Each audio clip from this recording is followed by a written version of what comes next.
I am Hatonn, and I greet you in the love and in the light of our infinite Creator. We thank you and give you many hopes of blessings for the opportunity to speak with you this evening, for the opportunity to share our lives with yours through these few precious vibratory inconstants which you call moments of time. We would like to tell you a story, my friends, of a princess. The heroine could just as easily have been a prince upon some levels of storytelling, but for our parable, it is quite necessary that this entity be female. As is the custom in fairy tales about princesses, she was awaiting one man who could stir her heart, a heart that was hard bitten by many, many years of power and lonely beyond words because of that power. Courtier after courtier, peasant after peasant, filed by with their best gifts, hoping to win her favor. She had offers of everything from livestock to pearls to kingdoms, new realms to govern.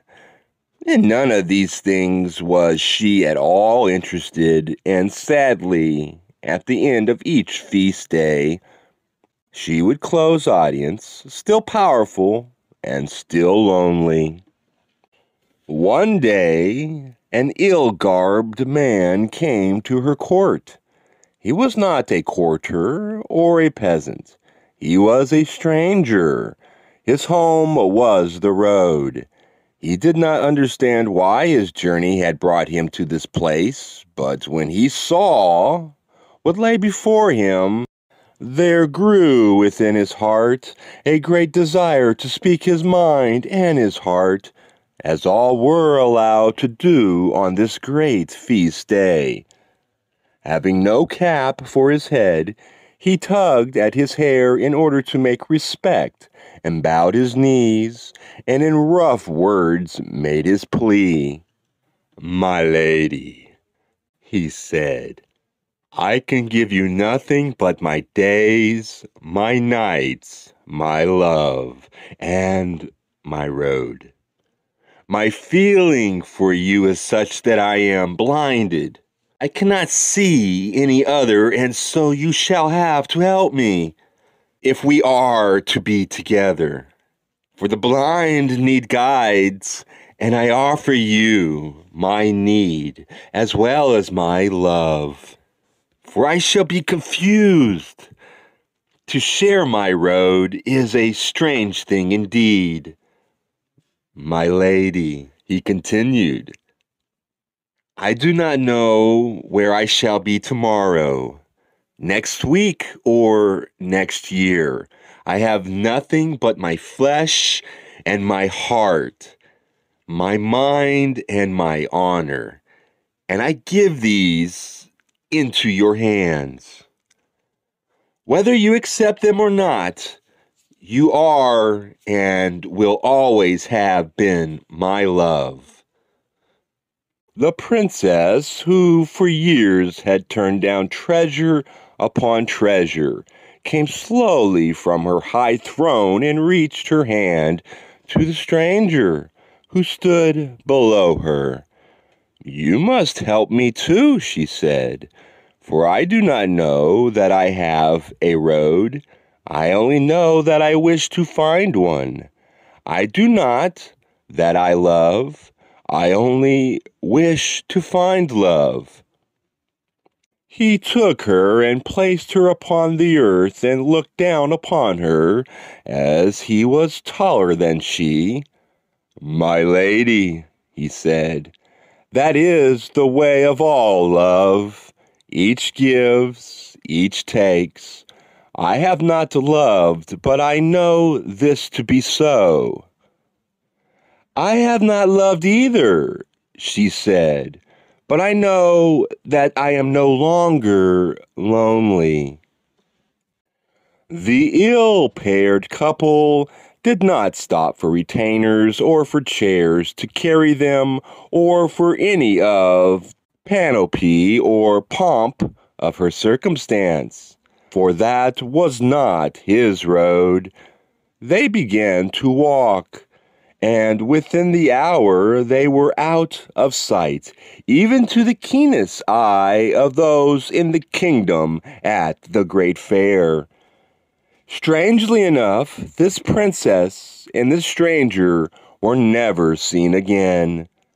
Though many told of her years of coldness and haughtiness, there were none to sing the praises of her love, for as she became open to love, just so she became invisible to a great deal of that which mortals may see and mortal ears may hear.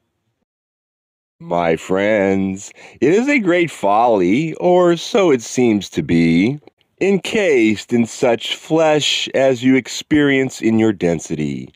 You feel clumsy and awkward, and so you are, compared to higher density bodies.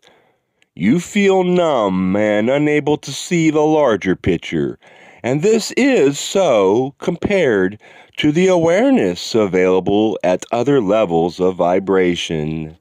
Yet yours is the splendor of giving, the true generosity that only comes when you truly cannot see and cannot hear the divine, but only have faith that there is such a thing as divine love. In your illusion, may we say that you tend to undervalue your contributions to others. The least of those among you contributes in a vital way. It is not a conscious contribution in many cases, but the contribution of flesh within which a consciousness has been placed, so precious that to think it could be broken as the human body is broken is almost not to be thought, not to be accepted, not to be tolerated. This precious consciousness, you say to yourself, cannot possibly be part or parcel of this flesh. Yes, my friends, you are inextricably bound about the cells of your third density chemical body. All your acts will be those of men incarnate, men who pour out the blood of heart or mind, or will or body without knowing the truth. The chances for courage, for polarizing, for serving, for allowing your flesh to become bread for others are enormous. How little you value yourselves or your circumstances compared to the reality as we see it. If someone gave you a perfect stone, this instrument's mind does not know precious stones well. We see in her mind diamonds, rubies, emeralds.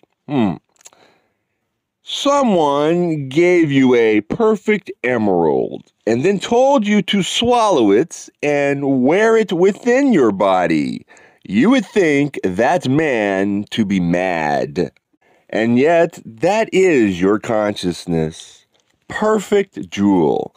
A jewel of perfect shape.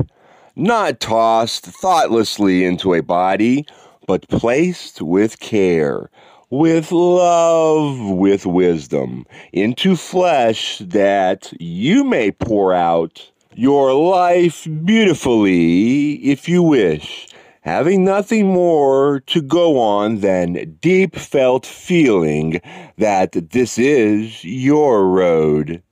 You see, my friends, we must many times use females for those who receive and males for those who offer. But that is the archetypical nature of your sexuality. In actuality, each of you is both receptor and giver, taker and nurturer. Never doubt your worth to those about you. Never doubt that your nurturing is questionable, any more than you doubt that there is a land in which princes and princesses have grand fairs. Where did these thoughts come from if there is not a level of knowledge which tells you about yourself? We offer this teaching to you in humility and are so grateful for the opportunity to speak with you. That is all.